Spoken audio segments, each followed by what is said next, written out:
Hello, my lovely viewers. Hope you all are well. Welcome to Nani the Cook channel.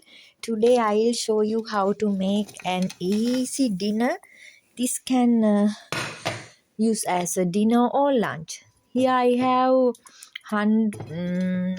30 grams of pickled cucumber, 30 grams of cherry tomatoes, 30 grams of red onion, and 30 grams of capers.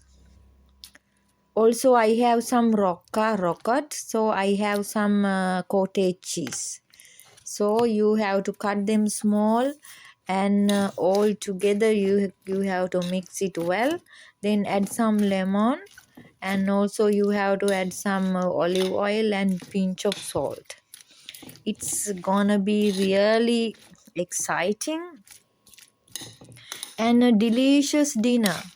You can enjoy it when you find time. Make and try. It is really exciting. Thank you so much for watching. If you like my videos, please do comment and do share with your family and friends. Thank you so much. Have a wonderful night. Bye.